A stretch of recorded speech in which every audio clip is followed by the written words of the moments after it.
अस्सलामुअलैकुम, welcome to the channel. मेरा नाम है ज़ैनुल आबिदीन और आज की वीडियो में आपको वेलकम करते हैं। आज मैं आपको दिखाने वाला हूँ all new 2025 Toyota Yaris 1.3 CVT active. और आज की वीडियो में इस गाड़ी को हम डिटेल से देखेंगे और इस गाड़ी के बारे में मैं आपको कंप्लीट इन्फॉर्मेशन प्रोवाइड करूंगा। इसके स्पेक्स, फीचर्स, इंटीरियर, एक्सटीरियर और इंजन के बारे में कंप्लीट इन्फॉर्मेशन आपको प्रोवाइड की जाएगी। तो अगर आप यारिस 1.3 ऑटोमेटिक खरीदने का सोच रहे हैं तो इस वीडियो को एंड तक देखिएगा, क्योंकि इस वीडियो में मैं कोशिश करूंगा कि इस गाड़ी की आपको मुकम्मल मालूमात फराहम कर सकूं। मेरा नाम ज़ैनुल आबिदीन है और मैं अपने चैनल के ऊपर इसी किस्म की गाड़ियों से रिलेटेड इंटरेस्टिंग वीडियोस आपके लिए लेकर आता रहता हूं। अगर अभी तक आपने सब्सक्राइब नहीं किया, सब्सक्राइब कर लीजिए। और दूसरी बात यह कि अगर इस वीडियो को देखने के बाद आप इस गाड़ी को खरीदना चाहें या इससे रिलेटेड कोई भी मालूमात हासिल करना चाहें तो ये गाड़ी यहाँ सैगल मोटर्स पर अवेलेबल है। और रावलपिंडी इस्लामाबाद में सैगल मोटर्स की दो ब्रांचेज हैं। एक तो ये वाली है जो कि रावलपिंडी सदर में है, मरी रोड पर। आप थोड़ा सा नीचे आएंगे सदर से तो राइट साइड पर लासानिया रेस्टोरेंट के बिल्कुल साथ है। दूसरी ब्रांच रावलपिंडी GT रोड पर है, DHA फेज 2 गेट 1 के ऑपोजिट। तो जिस भी ब्रांच पर आप विजिट करना चाहेंगे ये यारिस आपके लिए वहां पर अवेलेबल हो सकती है। So let's get started. So guys, चलिए गाड़ी का रिव्यू स्टार्ट करते हैं। लेकिन सबसे पहले मैं आपको इस गाड़ी की बेसिक डायमेंशंस के बारे में बता देता हूँ। इसकी लेंथ 4425 mm है। विड्थ की बात करें तो इस गाड़ी की ओवरऑल विड्थ जो है ये 1135 mm है। और अगर इसकी हाइट की बात करते चलें तो ये है जी 1475 mm। और ग्राउंड क्लियरेंस की अगर बात करते चलें तो इस गाड़ी में आपको मिलती है 175 mm की ग्राउंड क्लियरेंस और 2550 mm इस गाड़ी की व्हील बेस बनती है। ओके जनाब, तो आइए अब गाड़ी की तरफ आते हैं। लेकिन उससे पहले मैं आपको इस गाड़ी की दिखाता चलूँ। तो हमारे पास रिमोट की आती है, जैसा कि बाकी टोयोटा की व्हीकल्स के साथ आपको सिंपल ब्लैक रिमोट की दी जाती है। एक तरफ आपको टोयोटा का बैज मिलता है, दूसरी तरफ आपको अनलॉक, लॉक और बूट ओपनर का बटन आपको दिया जाता है। अच्छा, इसके बिल्कुल साथ आपको दो एक जैसी चाबियां मिलती हैं रिमोट वाली। इसके भी दूसरी तरफ आपको सेम उसी तरह के बटन्स मिलते हैं। और एक तीसरी आपको बिल्कुल सिंपल चाबी दी जाती है, बेसिक चाबी, जैसा कि आमतौर पर होती है गाड़ियों के साथ। ओके, सो गाड़ी की तरफ आते हैं और डिटेल से इसके बारे में बात करते हैं। यार पर्सनली अगर आप मुझसे पूछें तो इससे पहले वाली जो यारिस थी वो तो मुझे बेहद बुरी लगती है, बिल्कुल भी पसंद नहीं है। ना उसका एक्सटीरियर देखने के काबिल है। लेकिन ये वाली जो गाड़ी है, नो डाउट कि इसमें टोयोटा ने बड़ी बेहतरीन जॉब किया और इस गाड़ी को बहुत ही शानदार तरीके से डिज़ाइन किया है। और मेरा प्रोस्पेक्टिव इस गाड़ी के बारे में कम्प्लीटली चेंज हो चुका है लुक्स की अगर बात कर ली जाए, क्योंकि दिखने में ये गाड़ी बहुत ही ज़्यादा खूबसूरत नज़र आ रही है। ऑब्वियसली फेसलिफ्ट हुआ है, लेकिन ये फेसलिफ्ट बाकी गाड़ियों की तरह से नहीं है जैसा कि पहले टोयोटा किया करता था कि सिर्फ बम्पर और ग्रिल चेंज कर दिया करता था। ये जो है ये एक प्रॉपर फेसलिफ्ट है, तो इसको हम एग्जैक्टली फेसलिफ्ट कह सकते हैं। डिटेल्स में अगर आ जाएं तो सबसे पहले तो हम इसकी लाइट्स से ही स्टार्ट कर लेते हैं, जो कि आपको ऑल न्यू प्रोजेक्शन वाली लाइट्स अब इसमें दे दी गई हैं। और ये लाइट्स मेरे ख्याल से दिखने में बहुत ही ज़्यादा खूबसूरत, बहुत ही ज़्यादा अग्रेसिव और काफ़ी प्यारी लगती हैं। फिर इन लाइट्स के अंदर अगर आप देखें तो आपको एक ब्लैक एक्सेंट मिलता है जो कि गाड़ी की लुक्स को और भी ज़्यादा इन्हेंस कर देता है। ख़ासतौर पर वाइट कलर में ये गाड़ी इन लाइट्स के साथ बहुत ज़्यादा खूबसूरत लगती है। फिर एक और चीज़ आप नोटिस करेंगे कि इस गाड़ी की हेडलाइट्स में से अब डिम लाइट्स या पार्किंग लाइट्स गायब हो चुकी हैं। फ्रंट पर आपको कहीं भी इसमें डिम लाइट नहीं नज़र आएगी। उसका रीज़न ये है कि इसमें जो DRL आपको अब दिया गया है यही इसकी डिम लाइट का भी काम करता है। तो यस, ये डे टाइम रनिंग लाइट तो है ही, लेकिन जैसे ही आप इसकी डिम लाइट भी ऑन करते हैं तो इसकी हेडलाइट्स ऑफ हो जाती हैं और ये DRL जो है ये ऑन ही रहता है। तो ये बेसिकली इसकी डिम लाइट्स का काम भी करता है। फिर इसके साथ साथ इसकी जो हेडलाइट्स हैं ये ऑटोमेटिक फ़ीचर के साथ आती हैं, जो कि डे टाइम को सेंस करेंगी तो ऑफ़ हो जाएंगी, इसी तरह नाइट टाइम को सेंस करते हुए ऑन भी हो जाएंगी। और अगर बम्पर और ग्रिल की बात कर ली जाए तो नो डाउट कि यार ये बम्पर और ये वाली ग्रिल इसके साथ बहुत ज़्यादा सूट कर रही है और इससे गाड़ी की फ्रंट लुक्स कम्प्लीटली इन्हेंस भी हो चुकी है, चेंज भी हो चुकी है और ओवरऑल लोगों को एक नई कम्प्लीटली डिफरेंट किस्म की व्हीकल देखने को अब मिलती है। और साथ ही अगर हम डिटेल्स की बात करें तो इसका जो बम्पर है फ्रंट पर ये वाइट, ग्लॉसी ब्लैक और सिल्वर के कॉम्बिनेशन में डिज़ाइन हुआ है। और इसमें आपको एक बड़ी वेंटिलेशन के लिए ग्रिल मिलती है जो कि इंजन को अच्छी खासी वेंटिलेशन के लिए स्पेस प्रोवाइड करती है। फिर साथ ही सेंटर में हमारे पास टोयोटा का बैज आ जाता है। साइड से अगर आप इस गाड़ी को देखेंगे तो ये कम्प्लीटली वही यारिस है, सिर्फ इसमें आपको नए रिम्स देखने को मिलेंगे जो कि काफ़ी खूबसूरत लगते हैं। और इन रिम्स की वजह से गाड़ी की साइड लुक्स जो हैं ये काफ़ी ज़्यादा इन्हेंस हुई हुई हैं और ये काफ़ी प्यारी भी लग रही है। फिर अगर इसके टायर साइज़ की बात अगर हम कर लें तो इस गाड़ी के अंदर आपको 15 इंचज़ के रिम्स मिलते हैं और इसके टायर्स का साइज़ 185/60 है। और इसमें आपको BG ट्रैको प्लस का टायर मिलता है और सेम यही टायर आपको होंडा सिटी के ऊपर भी मिलता है और यारिस पर भी आपको सेम यही टायर मिलता है। पहले भी इस पर यही टायर आता था, तो फेसलिफ्ट होने के बाद इसका टायर बिल्कुल भी चेंज नहीं हुआ। फिर अगर साइड मिरर्स की बात कर ली जाए तो इस गाड़ी के साइड मिरर्स डोर माउंटेड नहीं हैं, ये सिंपल पिलर माउंटेड आपको मिलते हैं। लेकिन अच्छी बात ये कि इनमें आपको सिंपल इंडिकेटर मिलता है हैलोजन बल्ब में और साथ ही साथ ये इलेक्ट्रिकली एडजस्टेबल भी होते हैं, लेकिन ये रिट्रैक्टेबल नहीं होते। तो अगर आपने इनको फ़ोल्ड करना है तो वो आप सिंपल इनको इस तरीके से हाथ से फ़ोल्ड करेंगे, बिल्कुल इस तरह से, और अनफोल्ड भी ऐसे ही करेंगे। चंगान ओल्सफिन के भी सेम इसी तरह के आते हैं, वो भी अनफोल्ड और फोल्ड रिट्रैक्टेबल नहीं है। तो तकरीबन इस कैटेगरी की जो गाड़ियां हैं उनमें आपको इलेक्ट्रिकली एडजस्टेबल मिरर्स तो मिलते हैं, लेकिन फ़ोल्ड और अनफोल्ड होने वाला फ़ीचर यानी कि रिट्रैक्टेबल मिरर्स इस सेगमेंट के अंदर सिवाय जापानीज़ गाड़ियों के आपको इन गाड़ियों में नहीं मिलते। फिर उसके साथ साथ ये गाड़ी स्मार्ट एंट्री आपको ऑफ़र नहीं करती क्योंकि ये पुश स्टार्ट वाला वेरिएंट नहीं है, ये की स्टार्ट वाला वेरिएंट है।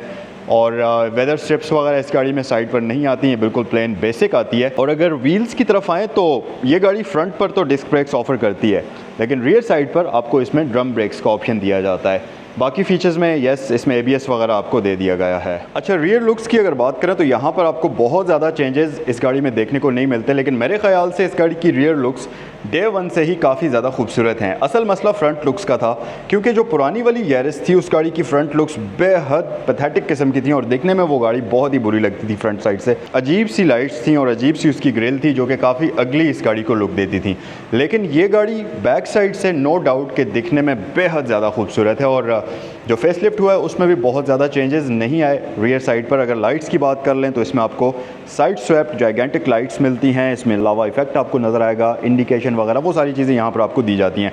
फिर ब्रांडिंग की अगर बात की जाए, टोयोटा का बैज है, CVT इंटेलिजेंट ट्रांसमिशन है और इसमें आपको 7 स्पीड CVT ट्रांसमिशन मिलती है और ये इंटेलिजेंट होती है। दैट मीन्स कि ये गाड़ी आपको फ्यूल एवरेज बड़ी शानदार ऑफर करेगी।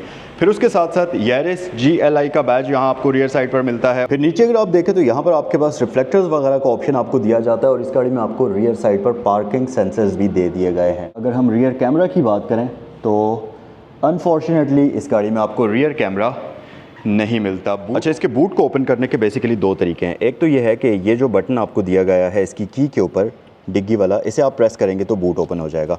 दूसरा तरीका ये है कि यहाँ पर फ्लोर पर आपको लैच दिया जाता है, इसे आप पुल करेंगे तो इसका बूट ओपन हो जाएगा। आए बूट स्पेस वगैरह इसकी चेक कर लेते हैं डिटेल में और ये भी मैं आपको दिखा देता हूँ। यार बूट स्पेस नो डाउट कि ये जितनी भी ये वाली गाड़ियाँ आती हैं इनके अंदर अच्छी और डिसेंट किस्म की आपको दी जाती है। मेन मसला ये होता है कि यहाँ पर आप देखें अगर तो ये बहुत अच्छी चीज़ है कि इसमें आपको प्रॉपर यहाँ पर इंसुलेशन शीट दी गई है।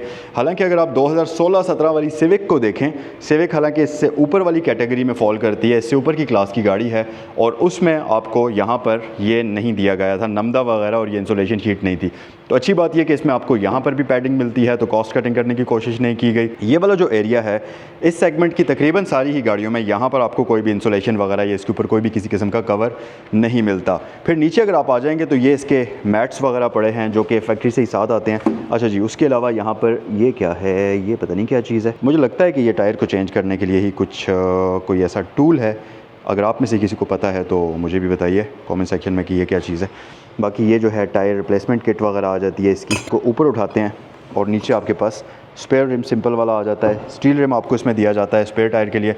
और चलें उस पर टायर वगैरह भी चेक कर लेते हैं। और यस, अच्छा, इसके टायर का साइज़ बिल्कुल सेम है, वही BG ट्रैको का टायर मिलता है 185/60 और जो रिम का साइज़ है ये भी 15 इंचेस है। तो जस्ट इसमें रिम स्टील वाला है, बाकी टायर साइज़ और टायर बिल्कुल सेम वही वाला दिया जाता है आपको। तो आइए गाड़ी के अंदर चलते हैं और इसका इंटीरियर ज़रा डिटेल में एक्सप्लोर करते हैं। अच्छा जनाब, तो ये है all new 2025 Toyota Yaris GLI active का इंटीरियर।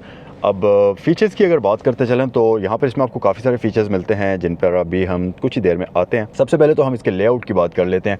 तो डैशबोर्ड काफ़ी सिंपल तरीके से डिज़ाइन हुआ हुआ है। यहाँ पर आपको डिफरेंट किस्म के मटेरियल्स देखने को मिलेंगे, जैसा कि ये जो ऊपर वाला मटेरियल है ये हार्ड प्लास्टिक है। ये सारा हार्ड प्लास्टिक है, फिर यहाँ भी हार्ड प्लास्टिक ही यूज़ हुआ हुआ है, लेकिन ये silver glossy finish, kind of glossy finish में है। बहुत ज़्यादा ग्लॉसी भी नहीं है, मैट और ग्लॉसी का कॉम्बिनेशन सा है। और सेंटर में आपके पास ग्लॉसी ब्लैक मिलता है और ये वाला जो एरिया है ये भी हार्ड प्लास्टिक में ही यूज़ हुआ हुआ है। फिर उसके साथ साथ नीचे ये पूरा कंटिन्यू करता है और सेम यही मटेरियल्स नीचे तक चल कर आते हैं। फिर उसके अलावा अगर फीचर्स की बात करें तो इसका स्टीयरिंग व्हील एडजस्ट तो हो जाता है, इसमें आपको टिल्ट एडजस्टमेंट मिलती है जिसके लिए आपको यहाँ से इसे अनलॉक करना पड़ेगा। तो यस, टिल्ट एडजस्टमेंट है इसमें, टेलीस्कोपिक एडजस्टमेंट इसमें आपको नहीं मिलती। स्टीयरिंग व्हील मल्टीमीडिया वाला नहीं है, बिल्कुल सिंपल स्टीयरिंग व्हील है। इसके ऊपर आपको यहाँ पर ये एक प्लास्टिक का पैनल मिल जाता है। SRS एयरबैग इसमें आपको दिया गया है, यहाँ भी है और वहाँ भी मौजूद है। फिर उसके साथ साथ टोयोटा के बैज के साथ अगर क्लस्टर की बात करते चलें तो यहाँ पर आपके पास रेव काउंटर है, उसके साथ साथ स्पीड मीटर है जो कि 220 तक लिमिटेड है। फिर सेंटर में MI डिस्प्ले है छोटा सा, इसमें कोई कलर्ड स्क्रीन नहीं मिलती, सिंपल आपको वो ब्लैक एंड वाइट स्क्रीन मिलती है जिसके ऊपर आपको नंबर्स वगैरह शो होते हैं। तो बिल्कुल राइट साइड पर गियर पोजीशन इंडिकेटर है, आउटसाइड टेम्परेचर है, यहाँ पर आपके पास क्लॉक वगैरह है, नीचे ऑडोमीटर है और ये गाड़ी क्योंकि ब्रांड न्यू है तो जस्ट 52 किलोमीटर्स ड्रिवन है। फिर इस तरफ आपके पास फ्यूल इंडिकेटर आ जाता है और यहाँ पर आपके पास रेव काउंटर का ऑप्शन आपको दिया जाता है। That's it. इसके क्लस्टर में और ज़्यादा ऑप्शंस आपको नहीं मिलती। ड्राइवर डोर की अगर बात कर ली जाए तो इसमें अगर आप देखें तो आपके पास फ्रंट पर की विंडोज़ के कंट्रोल्स आपको दिए जाते हैं। ड्राइवर विंडो ऑटो है और एंटी पिंच फीचर के साथ आती है, जिसका मतलब ये है कि अगर आपने विंडो नीचे की हुई है और लेट्स से कि आप इसको ऊपर करते हैं और आपका हाथ इसके बीच में है तो ये रोल अप नहीं होगी, ये वापस रुक जाएगी और नीचे हो जाएगी। और फिर उसके साथ मज़ीद फीचर्स की अगर बात करें तो हमारे पास साइड मिरर्स के कंट्रोल्स आ जाते हैं। इसके जो साइड मिरर्स हैं ये रिट्रैक्टेबल तो नहीं हैं, लेकिन इसकी एडजस्टमेंट इस तरीके से आप अंदर से ही कर सकते हैं, ये ऊपर नीचे भी हो जाते हैं, आगे पीछे भी हो जाते हैं। और ये जो जॉयस्टिक है इसकी मदद से आप लेफ़्ट और राइट मिरर की एडजस्टमेंट करेंगे। फिर आपके पास बाकी विंडोज़ के कंट्रोल्स हैं, यहाँ से आप विंडोज़ का चाइल्ड सेफ्टी लॉक लगा सकते हैं, सेंट्रल लॉकिंग है और बाकी ये साइड पर विंडोज़ के कंट्रोल्स वगैरह आ जाते हैं। नीचे हमारे पास स्टोरेज कंपार्टमेंट, बॉटल होल्डर है, यहाँ पर आपके पास एक स्पीकर का ऑप्शन आपको दिया जाता है।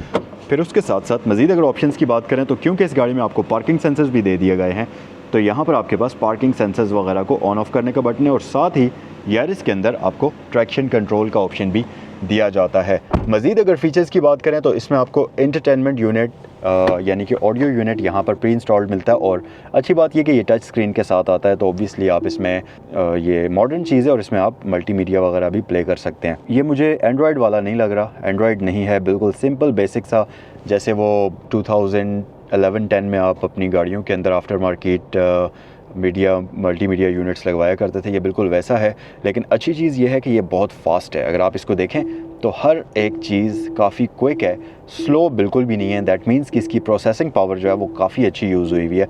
नॉर्मली जो जिन मीडिया सिस्टम्स की मैं बात कर रहा हूँ वो उनका लेआउट तो ऐसा ही होता था लेकिन वो बहुत स्लो भी होते थे, जबकि इसको अगर आप देखें तो ये बहुत ज़्यादा फास्ट है, जो कि मेरे ख्याल से काफ़ी अच्छी चीज़ है।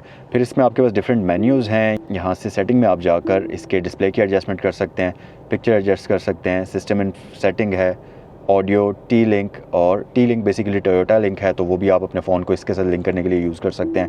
तो वो सारे फीचर्स हैं। जनरल में अगर आप आ जाएँ तो सॉफ्टवेयर की इन्फॉर्मेशन है आपके पास और ये उसके बारे में यहाँ पर आपको बता रहा होता है। ओपन सोर्स लाइसेंस है, रिस्टोरिंग फैक्ट्री डिफ़ॉल्ट है, वो चीज़ें आप यहाँ से कर सकते हैं। फिर कनेक्टिविटी वगैरह है। यूज़र इंटरफेस में अगर देखें तो बैकग्राउंड में आपके पास 3 डिफरेंट बैकग्राउंड्स हैं, जिसमें नॉर्मल, स्पोर्ट है, सिंपल है, हम स्पोर्ट पर कर देते हैं, ज़रा अच्छा लगता है। की इल्यूमिनेशन है जिसमें आप बटन्स को अच्छा ये साइड पर अगर आप देखें तो यहाँ पर इसमें लाइट्स लगी हुई हैं ये 2, तो आप इनको जो है चेंज भी कर सकते हैं, वाइट कर सकते हैं, स्काई ब्लू कर सकते हैं, पिंक कर सकते हैं, ऑफ वाइट कर सकते हैं, रेड, ग्रीन, येलो, ऑरेंज, ये सारे कलर्स आप अपने हिसाब से इसके रख सकते हैं। हम वाइट पर इसको रहने देते हैं, एडजस्ट कर लेते हैं और ये सारी सेटिंग्स आपको यहाँ पर मिलती हैं। क्लस्टर काफ़ी अच्छा है जी और लेआउट भी इसका काफ़ी अच्छा है, सिंपल सा है। स्पोर्ट्स में ये कुछ इस तरह का लेआउट देता है, यहाँ पर आपको टाइम वगैरह भी शो हो रहा होता है, बाकी डेट वगैरह वो सारी चीज़ें आपको यहाँ पर शो होती हैं।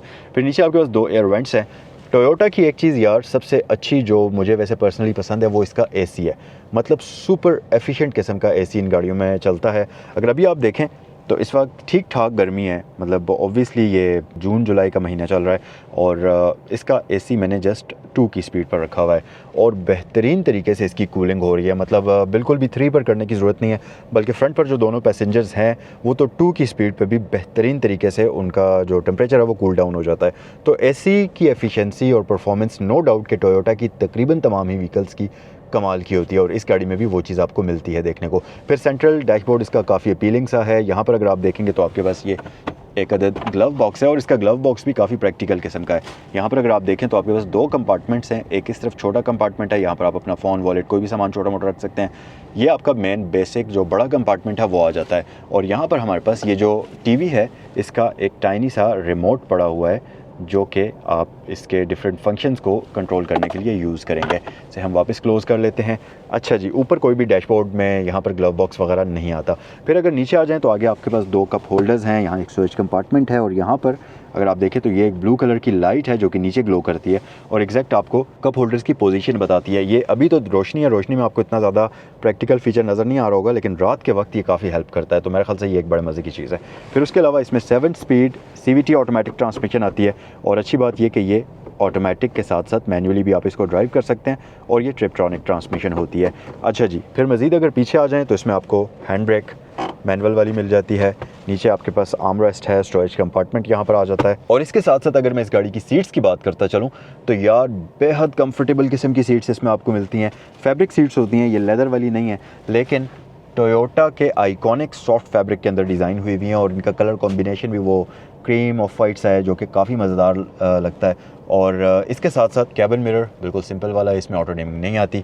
मज़ीद फ़ीचर्स में यहाँ पर आपके पास वैनिटी मिरर का ऑप्शन दिया जाता है, कार्ड होल्डर आपको ऊपर दिया गया है यहाँ पर, और उसके साथ साथ ये ऑप्शन दोनों ही साइड पर आपको दी जाती है। ऊपर आपके पास 2 हैलोजन बल्ब्स में यहाँ पर लाइट्स आ जाती हैं और पीछे भी आपको रियर पैसेंजर्स के लिए यहाँ पर लाइट दी जाती है। अच्छा, मज़ीद यहाँ पर एक कंपार्टमेंट मिलता है और इस कंपार्टमेंट की ख़ास बात यह है कि इसको इस तरीके से डिज़ाइन किया हुआ है कि आप अपना फ़ोन यहाँ पर रख सकते हैं। और अगर आपके पास बड़ा फ़ोन है फिर भी आपको कोई टेंशन लेने की ज़रूरत नहीं है, क्योंकि यहाँ पर आपका ये फ़ोन बड़े ही आराम से फ़िट होता है। तो मेरे ख्याल से ये एक बड़े मज़े की चीज़ है इसमें। बाकी पावर आउटलेट यहाँ पर आपको 12 वोल्ट की दी जाती है। इसकी सीट्स की एडजस्टमेंट की बात करें तो ये मैन्युअली ही एडजस्ट होती है। इसको आप आगे पीछे मूव कर सकते हैं। बैक रेस्ट को यहाँ से एडजस्ट करेंगे। अनफॉर्चुनेटली इसमें आपको हाइट एडजस्टमेंट का ऑप्शन नहीं मिलता। फिर उसके अलावा जैसा कि मैं आपको बता रहा था कि यहाँ पर आपके पास ये बूट ओपनर मिल जाता है और इस लैच को अगर आप पुल करेंगे तो इसका फ्यूल हेड ओपनर, वो जो ढक्कन है उसका, वो खुल जाएगा।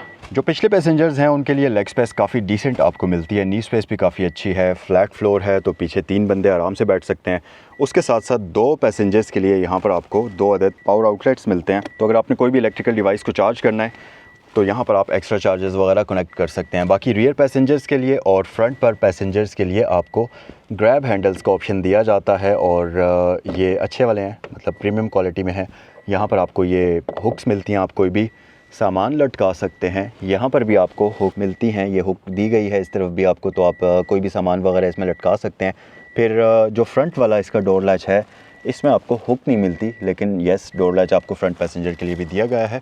ड्राइवर साइड पर आपको ये ऑप्शन नहीं मिलता। बाकी आपको स्पीकर ग्रिल्स इसके चारों ही दरवाज़ों में देखने को मिलेंगी। इस गाड़ी का 1.3 लीटर का इंजन जो कि असल में 1329 सीसी है, तो 1300 से तो ऊपर ही हुई ये गाड़ी और ये 98 हॉर्स पावर बनाता है इंजन, जो कि 6000 आरपीएम पर आपको मिलते हैं और साथ ही साथ 123 न्यूटन मीटर्स ऑफ टॉर्क है। इसका पीक टॉर्क जो है वो आपको तकरीबन 4200 आरपीएम पर मिल जाता है।